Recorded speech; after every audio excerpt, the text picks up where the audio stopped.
Presentamos Geopolítica en RCR.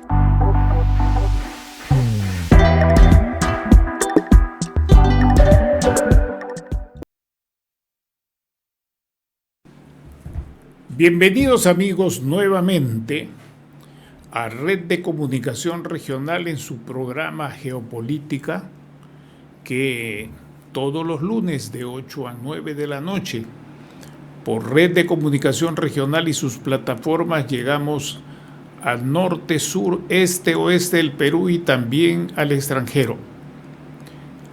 Este programa fue establecido el 6 de junio del año 2022 y hasta hoy seguimos en ello. Esta noche vamos a fortalecer nuestra perspectiva de trabajo con un invitado muy especial. Se suele decir esto, pero yo voy a justificarlo. Luis Miguel Martínez Ansúrez, quien nos ha dispensado con mucho gusto participar en esta noche para conversar sobre Estados Unidos mexicanos, su situación y perspectiva. Y hemos consensuado que él venga a exponernos su punto de vista porque es una persona que está perfectamente informado tanto de los asuntos internos de los Estados Unidos mexicanos, de México, como de su contexto internacional.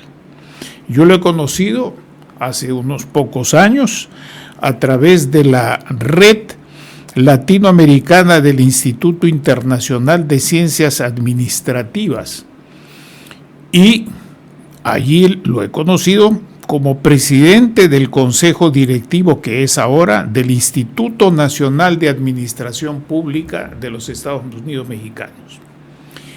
La disciplina de la administración pública, y por esto es especialísimo, es poco cultivada hoy en América Latina, Hispanoamérica, Iberoamérica o también en la parte lusoamericana del Brasil. Es poco cultivada. Hoy en el mundo de la privatización y de la globalización que venía detrás y que hoy día está en plena crisis, estos estudios y esta disciplina fueron sustituidos por, en primer lugar, el término gestión. Ya hablar de gestión era tener otra concepción, otra visión, otros intereses y otras prácticas. Sin duda, con aportes importantes, porque nada es perfecto toda la vida. Pero hablar del Estado no es hablar solo de lo que se hace de la gestión, es hablar de la estructura de organización y funciones del Estado y de sus componentes del poder estatal y su relación con la sociedad. Muchas gracias entonces por estar con nosotros, estimado amigo, y vamos a escuchar tus planteamientos sobre los Estados Unidos mexicanos, su situación y su perspectiva. Tienes la palabra, Luis Miguel, para escuchar tus ideas centrales desde este momento. Gracias nuevamente. Gracias. Y bienvenido. Gracias, Manuel, el agradecido soy yo. Aquí estamos para platicar contigo esta noche sobre la situación en México. Yo quisiera dividir mi planteamiento, si me lo permites, en 6 puntos fundamentales: la estabilidad microeconómica y el estancamiento productivo, las finanzas públicas, el comercio exterior, la energía, la dimensión social y la seguridad. Empezamos por el primer punto, la estabilidad económica y el estancamiento productivo. Excelente. Esto nos encontramos en México con una estabilidad macroeconómica. Todas las variables macroeconómicas controlables están controladas, pero tenemos un estancamiento productivo que no es exclusivamente del país. Creo que el mundo en sí mismo no crece arriba del 2%. Las razones es la gran concentración de la riqueza que hay en el mundo. Se supone que se supone que el neoliberalismo nace para darle oxígeno a la economía y quitar los grandes monopolios del Estado, pero se hicieron grandes monopolios privados que han concentrado la riqueza a tal suerte en el mundo que 12 personas tienen el capital de 4,000 millones de habitantes en el planeta. Y esto no puede ser bueno para nadie, y eso es lo que ha generado grandes desestabilidades. Creo que la economía está detenida en el mundo, ya no crece como debiera, habida cuenta de que la globalización financierista que encontrábamos hasta hace un año ha sido cambiada, habida cuenta de que creo que es el reacomodo mundial en los grandes ejes y en las tres potencias que ahora están rigiendo la humanidad, el renacimiento de los libertarios en el mundo, desconociendo las agendas contemporáneas y los grandes compromisos de la ONU. Bueno, pero volviendo a nuestro país, a México, creo que el estancamiento productivo es un problema estructural que no nos ha permitido dar con esto y nos lleva a la informalidad del trabajo, y creo que a la falta de estructuras y de infraestructura, de la falta de capacitación técnica y las seguridades en la inversión. Entonces, yo creo que debemos emparejar el crecimiento macroeconómico que tenemos nosotros en el país con las condiciones de infraestructura. Nosotros aspiramos a ser una fuente o un país receptor de inversión extranjera directa, pero por otro lado nos encontramos con la escuela de San Pablo, que era la inversión un poco hacia la izquierda, pero esto no le da una seguridad a la inversión extranjera y a la local también. Entonces, creo que debemos emparejar esto y que no nos lleve a la informalidad. La informalidad en México en el trabajo rebasa el 50%, creo que debemos andar en el 55%. Bueno, esta es una característica, como bien señalas, común acá en el Perú. Estamos ascendiendo ya casi a 8 personas de cada 10 en el mundo de la informalidad. Y esto se traslapa con el mundo de la ilegalidad, en particular en la explotación de algunos recursos que están del subsuelo, principalmente el oro, la plata, pero también se están metiendo en la parte del cobre, en aquellos lugares en los cuales ya se extrajo el cobre, quedan escombreras, se meten a las escombreras y empiezan también ahí a hurgar y a sacar. Mi pregunta con esta breve premisa es, ¿esto mismo se está dando en alguna medida en algunos recursos en México, que puede ser también en la pesca y no solamente en la minería, o puede ser en el gas o en otros recursos extractivos? ¿Hay algo de esto en México también? Definitivamente la minería es un gran recurso en el sentido de la ocupación laboral. En México el sindicato minero, que aporta grandes cantidades de personal, sí requiere, o lo han hecho de esta manera, de una manera informal, lo que no te da una seguridad social ni capacitación. Creo que eso es muy delicado, y en lugar de andar regalando dinero deberíamos estar abocados como una política pública a integrar grandes cantidades de personal en la formalidad. Creo que había un autor peruano muy importante, un economista, que hizo un libro sobre la informalidad, ¿no? Sí. Que fue muy popular en un tiempo, no me acuerdo el nombre. Hernando de Soto Exactamente. ¿Te refieres a Hernando de Soto? Sí, efectivamente él escribió. Lo conozco desde que entramos juntos a la universidad. En aquel entonces estábamos en el mismo partido político y en el primer año de universidad, en 1960, ambos fuimos elegidos delegados por delegados de aula, y yo seguí en la actividad universitaria y él se retiró. Sí, fue Hernando, que estuvo de moda bastante y también en lo político, pero ya pasó, se ha quedado con su instituto, eso ya pasó.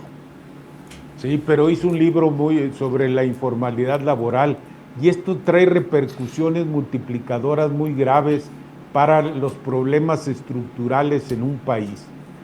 Yo quisiera, bueno, tocar el segundo tema, que es las finanzas públicas. Si me Mayor permites. recaudación.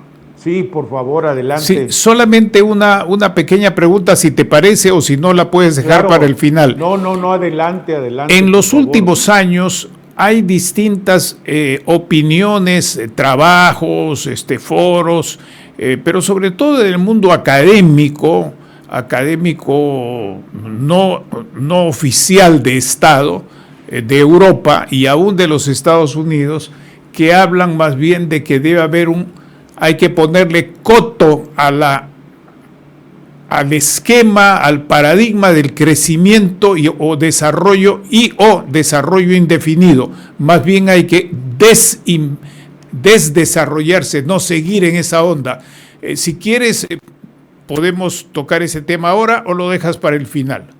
No, yo creo que lo podemos tocar. El desarrollismo en sí mismo, acuérdate que el ser humano, es decir, lo único que tenía el mercado era lo laboral, pero parece que la mano de obra era fundamentalmente eso, y la gran explotación en el bajo vientre asiático de las grandes empresas, porque la competitividad era el único objetivo y bajar los precios, y entonces como el único elemento variable no podía ser ni la materia prima, era fundamentalmente la mano de obra, que era el único que el ser humano tenía para producir, y ese desarrollismo trajo el ataque de los bajos precios, y el único elemento que tenía que sacrificar era la mano de obra. Y acuérdate, yo recuerdo cuando empecé yo como población económicamente activa, tú trabajabas y tenías acceso a un crédito y a una vida mejor, y ahora trabaja tanto el hombre como la mujer y no alcanza. Esto significa que lo único que se ha sacrificado es la mano de obra, y no nada más es decir, en Latinoamérica, que es un ente que tiene una injusta, más veces una muy explicable distribución de la pobreza. La riqueza está muy concentrada en América Latina, pero también en Asia, y las grandes empresas de productoras, las grandes concentradoras de riqueza están en la explotación inclusive infantil de la mano de obra, Manuel. Así es. Creo que ese desarrollismo es al que se referían cuando no había por eso las grandes migraciones de la mano de obra mexicana hacia Estados Unidos, porque no están integradas en el mercado laboral con todas las prestaciones y seguridad social, y esto abarata la mano de obra y hace más competitivos los productos que presentan en el mercado. Sí, efectivamente, las rentas del trabajo han disminuido y las rentas del capital, incluso en estados como la República Popular China, se han incrementado, y eso se evidencia en el crecimiento del consumo y del segmento de multimillonarios y de ricos dentro de un proceso que históricamente ha sacado de la pobreza a millones, decenas de millones o centenas de millones de personas, como hecho absolutamente inédito en la historia de la humanidad, ¿no? Por lo menos en el siglo presente. Sí. Bueno, pero por eso es lo que da pie a las grandes migraciones, las pobrezas en sus lugares de origen, y estas grandes migraciones, inclusive en China, son internas, porque a pesar de que tienen control poblacional, hay mucho de esto en Shanghái y en los grandes centros urbanos, porque hay migraciones internas dentro de los mismos países. Mira, la migración es tan grande que creíamos nosotros que la migración hacia Estados Unidos era el gran problema, y eso solo representa el 7% de las migraciones en el mundo. Esto te significa lo que han hecho los Estados Árabes en esas ciudades que les llaman maravillas, que no son más que clúster de contención de las grandes migraciones, que están llenas de hindús, pakistaníes, afganistanes, y que son fuera de esos grandes edificios y maravillas que los presentan al mundo, hay grandes concentraciones que parecieran hasta de esclavitud, ¿no? Porque son los que hacen y abaratan esas manos de obra y tratan de contener las migraciones en lugar de hacerlo de una manera estructural, el desarrollo para integrarlos a todos. ¿Tú cómo te puedes explicar que una sola persona pueda tener 340,000 millones de dólares, ¿no? Esas empresas tecnológicas y ese avance de la inteligencia artificial y el mundo digital ha traído desocupación de grandes masas de personal, y a esto lo llevamos al punto de querer hablar de una canasta básica de necesidades con un ingreso prefijado. Y mientras el mundo no se pone de acuerdo en el mundo financiero, es lo que vienen los grandes proteccionismos y aranceles de los que están echando mano este imperio que va de caída irremediablemente. Pero creo que ya me salí del tema, Manuel. No, me parece muy bien por dos razones. La primera, porque era una extensión en la respuesta a la pregunta. O sea, no era un salto a la nada, era la continuidad de la respuesta.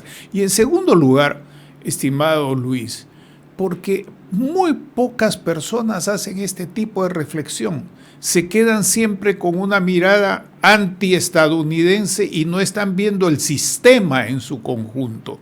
No están viendo aquellas cosas como las que tú has señalado. Y te agradezco por eso. Pasemos al siguiente tema, si te parece. Claro, las finanzas públicas en este país, necesitamos una mayor recaudación, porque una recaudación como la que tenemos, estamos en un estado limitado. Nadie le quiere entrar a la reforma fiscal, porque no es algo popular, es algo no vendible. Entonces lo que hacemos es acudir al causante cautivo, y de eso, si tenemos una recaudación menor al 11%, hasta los países caribeños podríamos hablar del 17%, no podemos estar en esos niveles de recaudación fiscal, lo que hace un estado, digamos,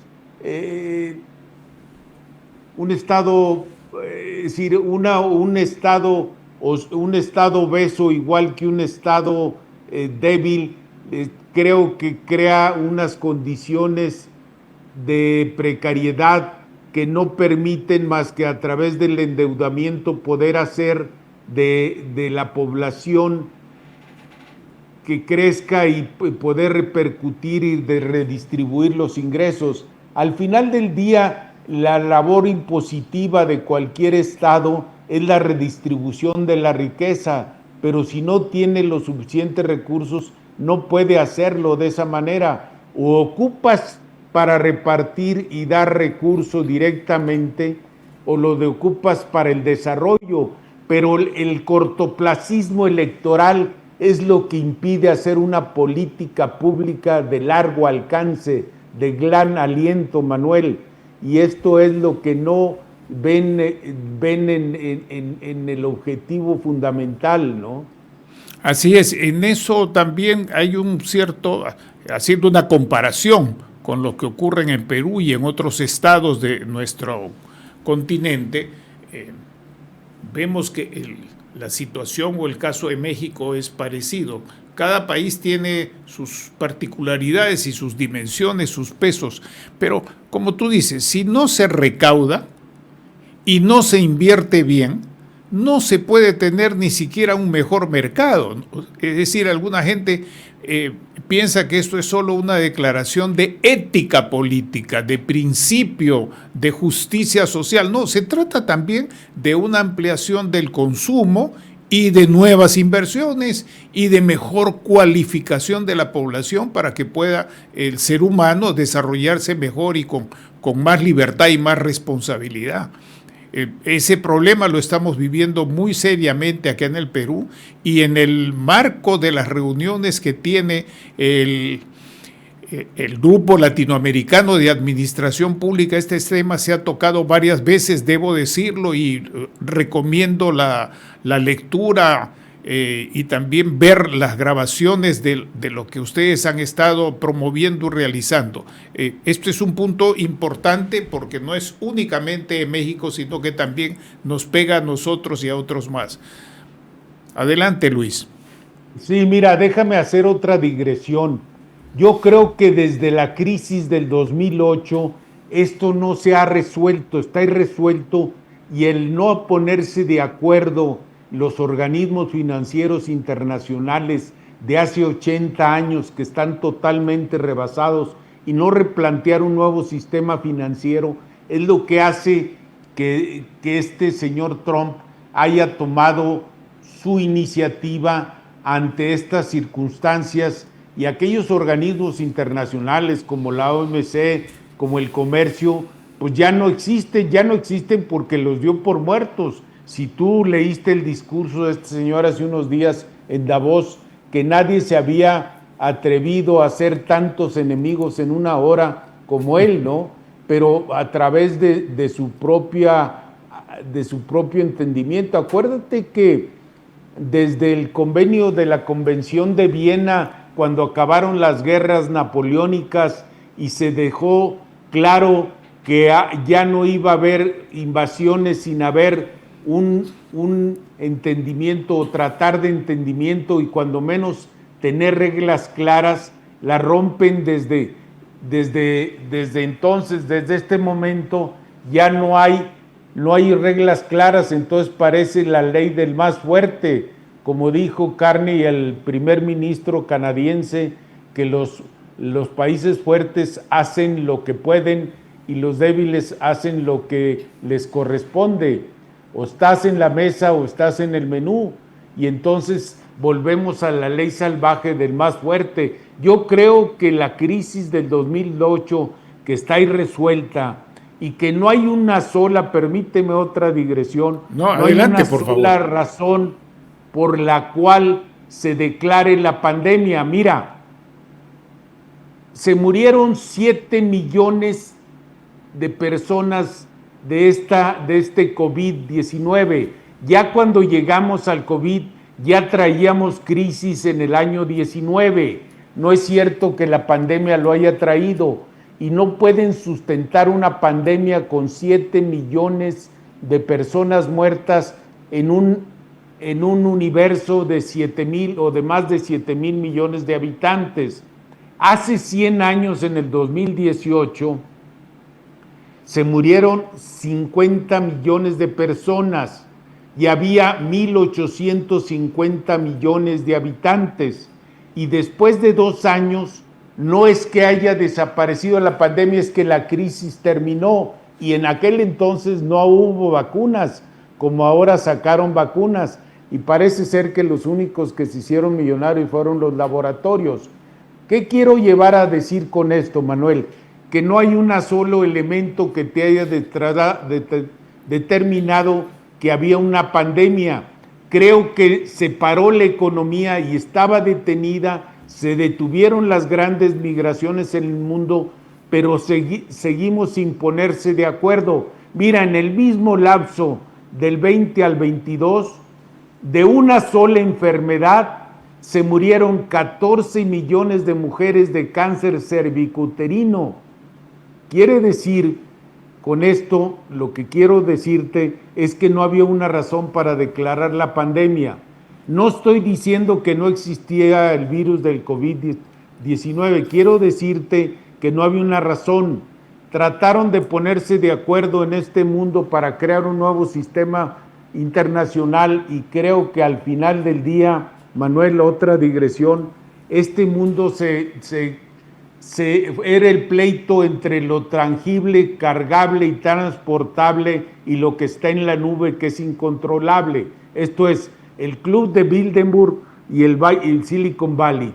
Y estas empresas, ciencia, tecnología, que se les ha dado en llamar, es lo que no se han puesto de acuerdo para repartirse el mundo financiero, y es lo que hace que se proteja este gran imperio, tratando de evitar o ralentizar su caída, Manuel. Pero ya me fui por otro lado otra vez. No, déjame acotar simplemente para pasar inmediatamente al tercer punto, que lo que se nos vende a través de la propaganda de todos estos medios a los que ya has mencionado, es que son cosas como que suceden sin ver la relación de continuidad entre ellas, que tú de una manera sencilla lo has presentado con toda claridad. Hay cosas irresueltas, pero se olvidan, de repente ya aparece otra cosa, al poco tiempo aparece otra más. Entonces se vive en este bombardeo de la instantaneidad para controlar a la gente y tener a la gente tranquila, que no se mueva demasiado. Lo cierto es que esto va a continuar, que están sembrados los factores económicos y aún epidemiológicos para que esto pueda continuar. Y esto es una evidencia que hay que ponerla sobre la mesa. Ese sería mi comentario, con todo respeto para quienes piensen diferente, y te invito a pasar al siguiente tema, si te parece. Sí, claro. Mira, Manuel, el siguiente tema para mí es el comercio exterior y el Tratado de Libre Comercio que tenemos nosotros y la vulnerabilidad estratégica que esto a la vez nos da. Cuando se hizo el Tratado de Libre Comercio, el TLC, que empezó en 94, llegó a un nivel, por decirte algo, de 500 kilómetros de la frontera, el desarrollo. En México es un país tan grande que no llegó a permear hasta el sur, y había una gran variedad en el crecimiento entre el norte y el sur en México. Y creo que este nuevo tratado, que nos da una estabilidad económica de macroeconomía y nos integra a las cadenas de producción y suministro,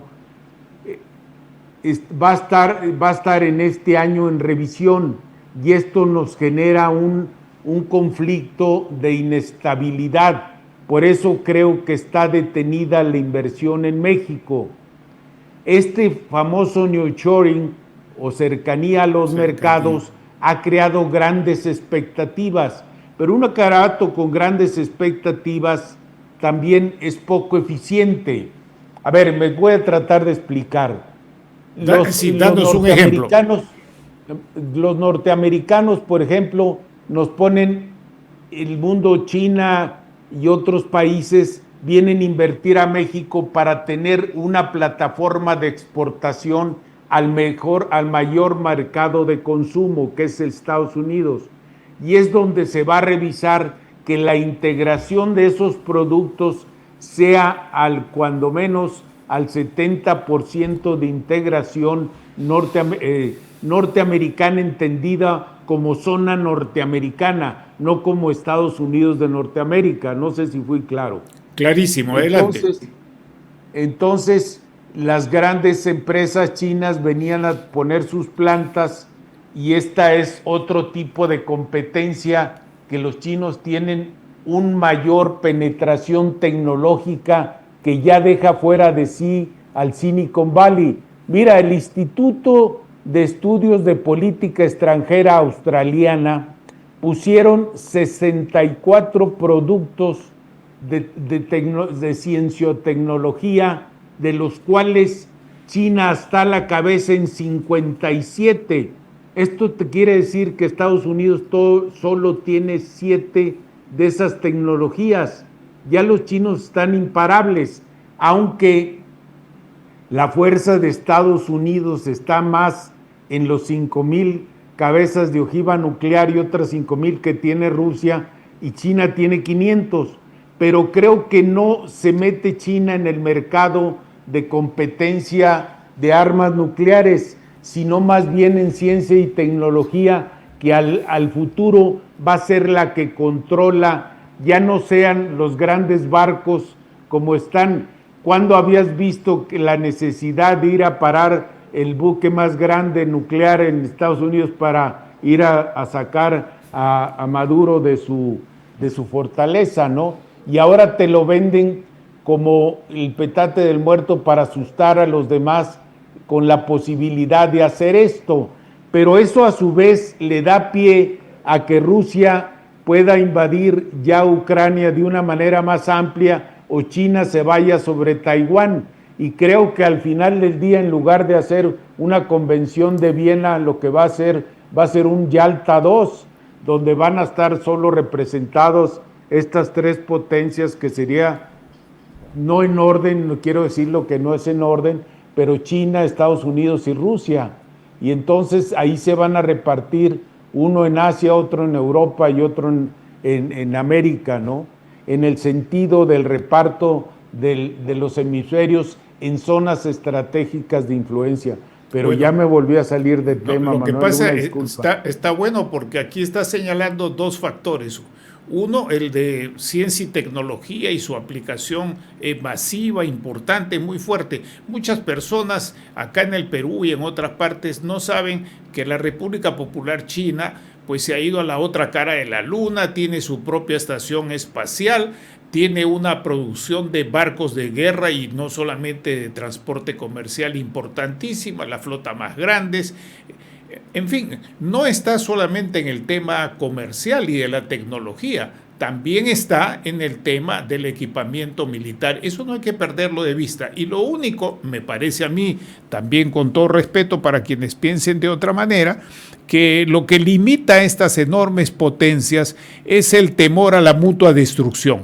Porque ellos, y cualquiera con el sentido común y una información básica sabe que no se puede controlar los impactos de las bombas atómicas y de otras peores que también se han inventado. Eso es imposible controlar, porque entonces se controla el viento. Se pueden controlar muchas cosas, pero el viento no. Entonces el miedo a la mutua destrucción es lo que va a hacer, me parece, en el sentido que lo estás diciendo, que va a continuar esta repartición de esferas geográficas, terrestres, marítimas, pero al mismo tiempo con el factor científico-técnico que tú has mencionado como variable o dimensión, como variable independiente y una dimensión muy importante. Entonces se mezcla una visión antigua de las cosas, que era lo territorial, con la cuestión contemporánea, que es la cuestión científico-tecnológica, que incluye las comunicaciones, porque en eso el viejo dicho romano de gobernar es hacer creer tiene absoluta vigencia en nuestro mundo. Ese sería mi comentario retomando los aportes que acabas de dar. Adelante, por favor, vamos con el siguiente. Y acuérdate también que el combustible del futuro es el litio, y entre Argentina, Chile y Bolivia, que ya los hicieron de derecha los tres, tienen el 60% de litio, de reserva de litio mundial. Entonces no es eso, acuérdate, ya pintó Trump con inteligencia artificial un nuevo mapa de Estados Unidos donde incluía a Canadá, Groenlandia y Venezuela, de una manera, es decir, lo hace de una manera en sus redes sociales, pero creo que Estados Unidos tiene 4 grandes derrumbes o declives. El orden internacional, que es fundamental para ellos, está en la posguerra, la tranquilidad doméstica a través del ICE y las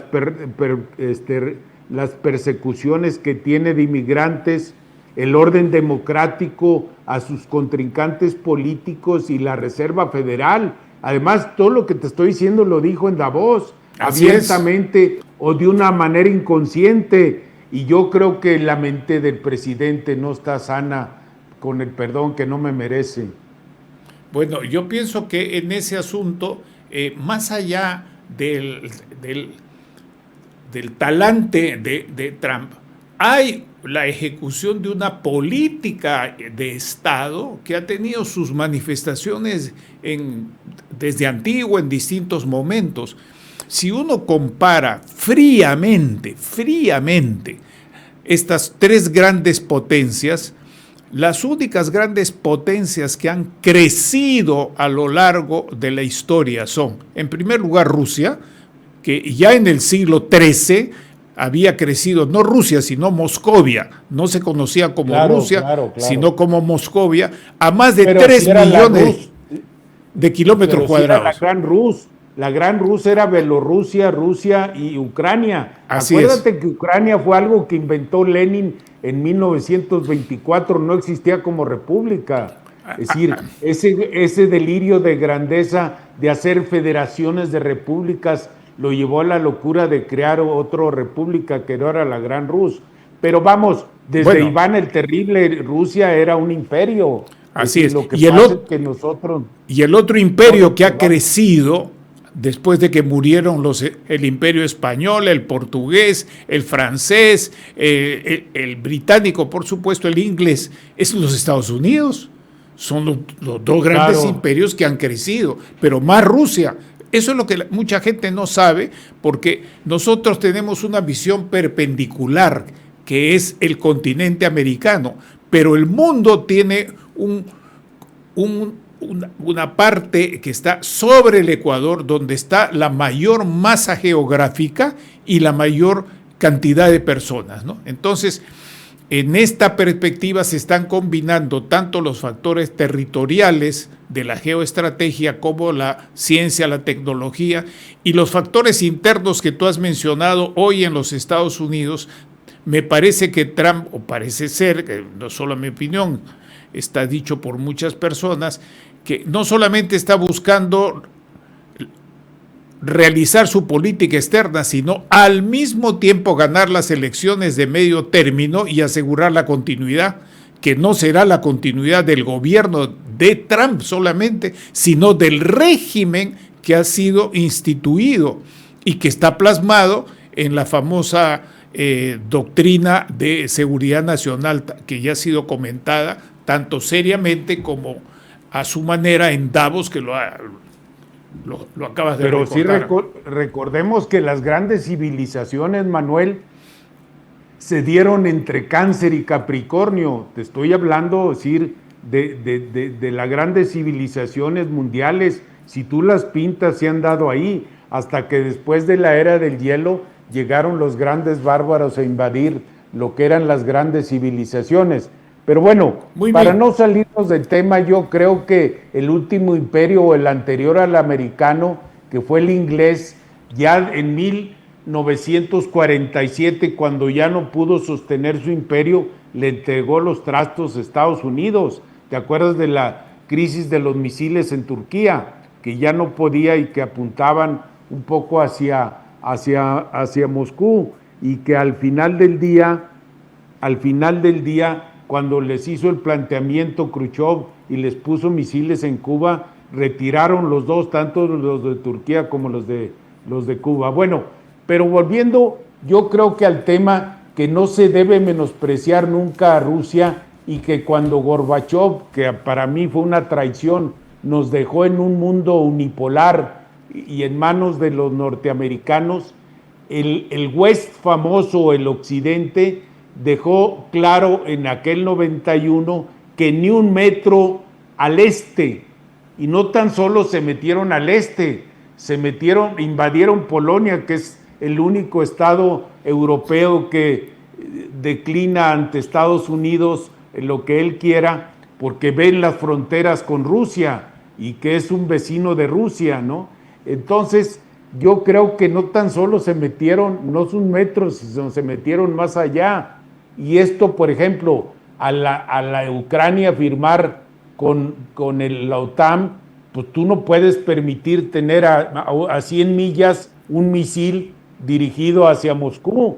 Por eso le dijo, cuando fue Macron a ver a Putin, le dijo, pues serías muy atrevido porque pasarías a la historia con un atrevimiento, pero sería el fin de una república, ¿no?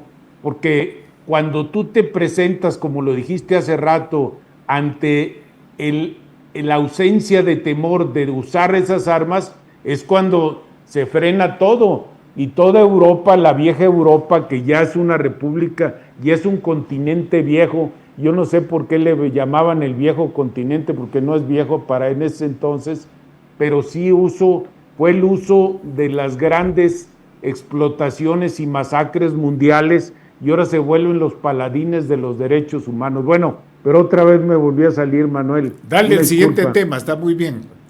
Están buenos los comentarios. El siguiente tema era la energía, que ya la toqué de alguna manera, aunque el petróleo, y seguimos en la era del petróleo, mientras no haya sustitutos completos del petróleo, poder se sigue escribiendo con P de petróleo. Dame una razón por la que no han desarmado precisamente al primer país con reservas petroleras, además de petróleo ligero y más a la mano, que era Venezuela, ¿no? Sí, bueno. Creo que ahí está, y ahí van a desarmar un poco Irán, pero Irán está metido más en el Asia profunda, que creo que ahí su vecindad, tanto con Rusia como surtirle petróleo a la China, porque China no tiene petróleo, pero van encontrando pues fuentes aleatorias y diferentes de crear energía, que son ellos los chinos en este sentido. Y acuérdate que los chinos, bueno, al final del día sus rutas no solo es la seda, la terrestre y la marítima, ahora está el Ártico, ¿no? Que es por lo que está peleando Groenlandia el señor Trump, que quiere que se lea, porque son los minerales raros o los minerales críticos que tanto buscaron no solo en Groenlandia, sino en Afganistán, que si tú te fijas, Afganistán no tiene petróleo, pero tiene esos minerales raros que son las fuentes próximas de energía que busca la humanidad. Y tiene una pequeña frontera con la China, que nadie la menciona, pero tiene frontera con China, que por ahí hay una salida muy importante, que probablemente va a ser de ferrocarril y no solo de transporte. Pero en este punto, permíteme, ¿te gustaría hacer un comentario sobre la siguiente pregunta? ¿En qué quedó el asunto de la transición, el cambio climático? Esto yo ya no lo escucho hablar, es casi como que si hubiese muerto. Bueno, es decir, el gran afectación que le hemos hecho al cambio climático, de lo cual no solo nos hacemos responsables los productores de ciencia y tecnología, sino los consumidores. Parece que ya nos olvidamos del cambio climático y el gran daño que le estamos haciendo. Acuérdate que desde el COP19 que hubo en París, dijo desde aquel entonces, en el primer periodo Trump, que no era cierto lo del cambio climático, que era un invento.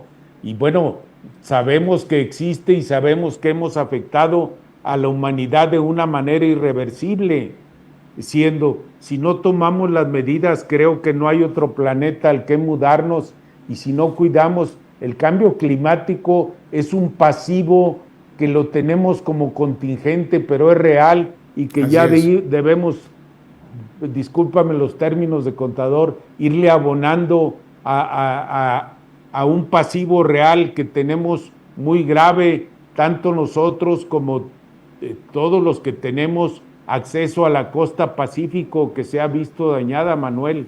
Así es, y acá en el Perú hemos insistido en este programa, en algún momento te compartiré también esas oportunidades para conversar con la gente que trata el tema. Hemos insistido en la necesidad de una política energética propia y no estar aupándose a las cuestiones que están de moda o al sol por salir, como dicen los cusqueños. Aquí en el Perú la gente está al sol por salir, eso no puede ser. Pasemos al otro tema, claro. Nos van quedando 12 minutos para conversar y escuchar tus valiosas reflexiones. Adelante, Luis. Bueno, yo hablaría aquí de la dimensión social y la reducción de la pobreza. A ver, el famoso sistema neoliberal que trajo tantas concentraciones de riqueza y que según los paladines de ella trajo integrar más de 800 millones de habitantes en el mundo a la riqueza real, pero después de la pandemia, Manuel, en esos 2 años de pandemia, los ricos duplicaron su riqueza y la gente de clase media hizo uso de todos sus ahorros para lograr sobrevivir el freno de la economía que se dio en ese tiempo de una pandemia que para mí sigue siendo inexistente. Y esto ha crecido la economía desde que llegó Trump. En un año, el 16.5% aumentó la riqueza de los multimillonarios. ¿Cómo? La reducción de las cargas fiscales, Manuel, y la liberación real para detener el crecimiento de los monopolios. Te hablaba hace rato de los grandes monopolios que existían entre las mercancías cargables, medibles y transportables contra lo que hay en la nube. Y lo que hay en la nube no lo controla nadie, Manuel, que es el sistema financiero y el sistema de medios. Cuando empieza una guerra se acaba la verdad y empiezan a platicarte las mentiras, Manuel. Pero volviendo, esa es la explicable multiplicación de la pobreza en el mundo, Manuel. Y mientras haya tanta pobreza en el mundo, no puede haber tranquilidad ni un crecimiento, y esa acumulación de la riqueza que está lastimando seriamente a la humanidad. Pero ahorita que hablamos de Pakistán, Manuel,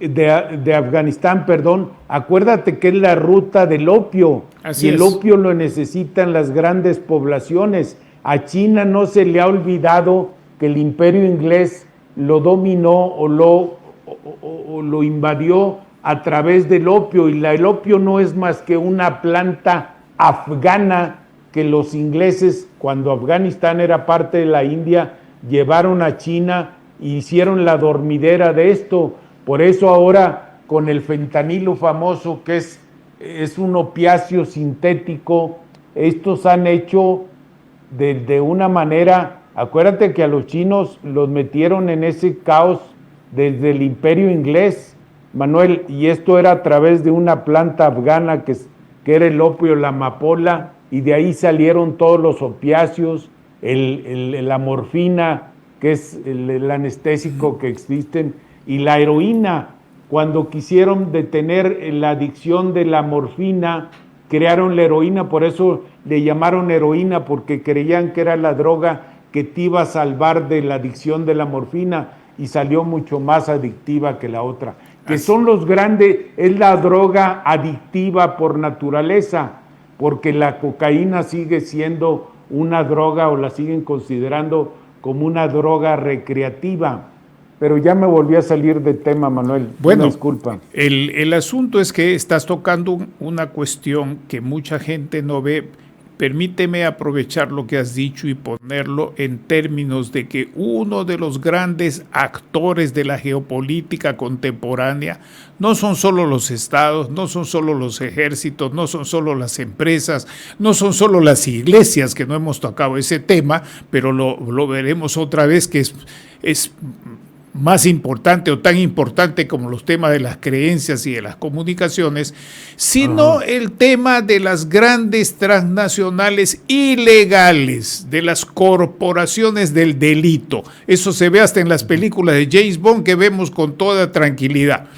Y para este último momento te rogaría que nos hicieras una reflexión, una apreciación sobre cómo ves la perspectiva ya del gobierno mexicano y del Estado de México, de los Estados Unidos mexicanos, para cerrar el programa con la reflexión en los términos en que desees hacerla. Sí, bueno, ya finalmente quiero hablar de la seguridad. A ver, el problema es que nuestro acceso al mercado de mayor consumo de droga es lo que nos tiene sumidos en grandes porciones de la República en zonas de inseguridad. Cuando nosotros dejamos de cotizarle y ser nada más, pasarle y ser comercio de la droga, de la cocaína hacia Estados Unidos, y ya la compramos y fuimos distribuidor, pasamos a ser consumidores.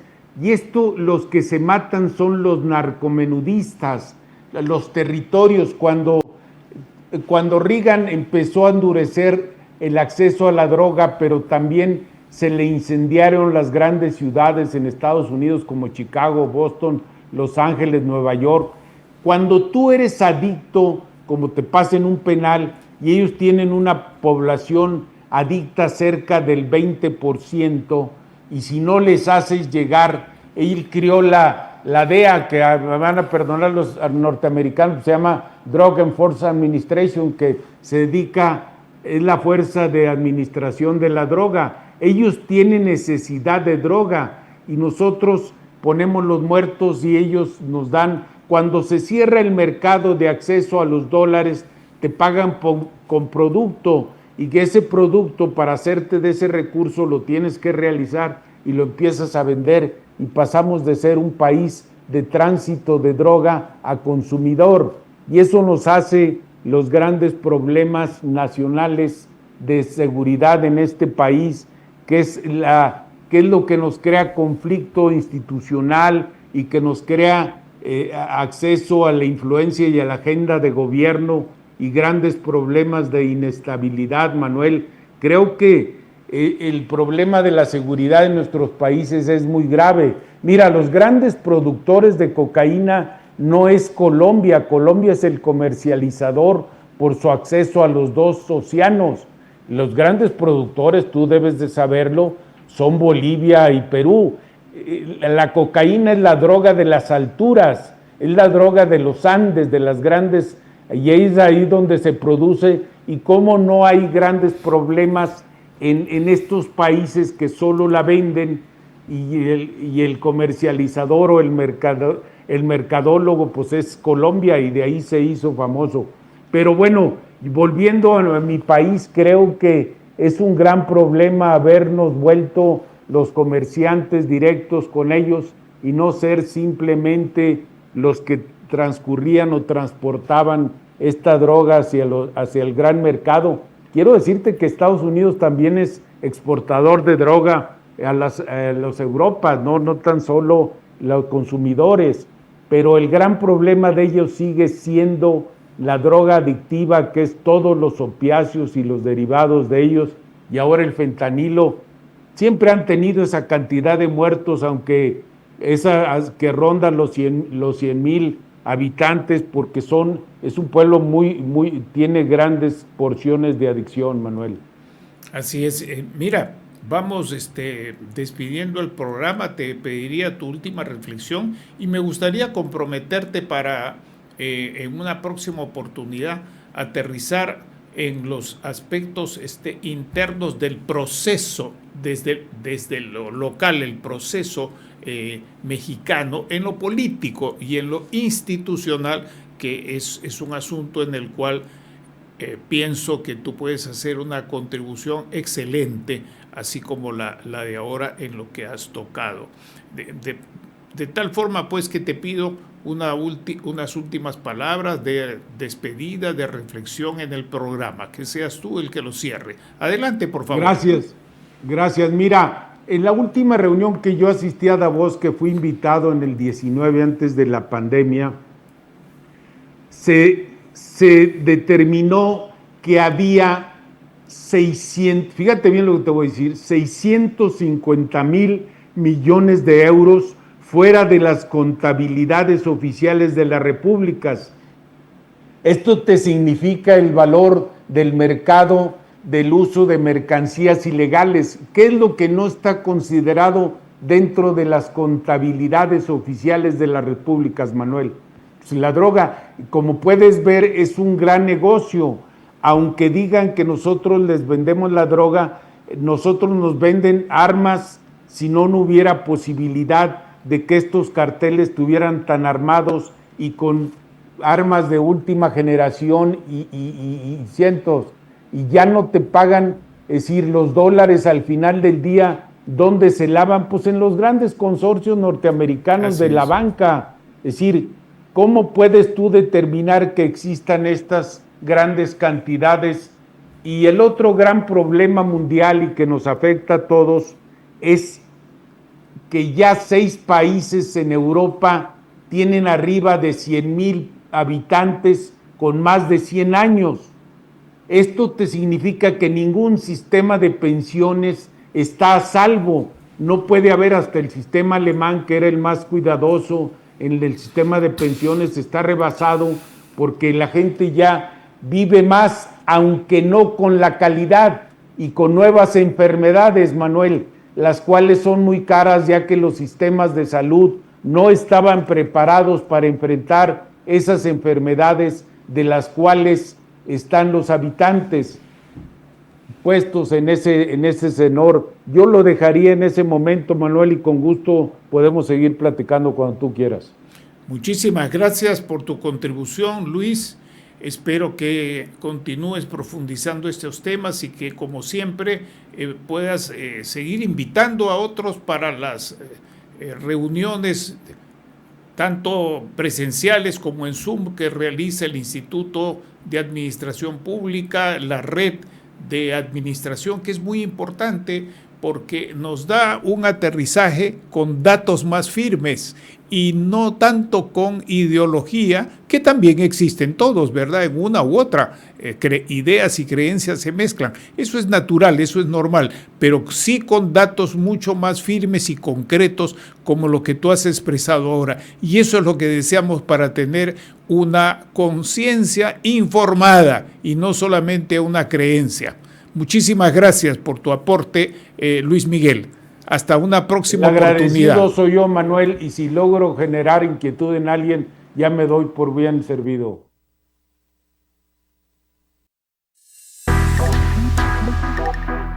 Hemos presentado Geopolítica en RCR.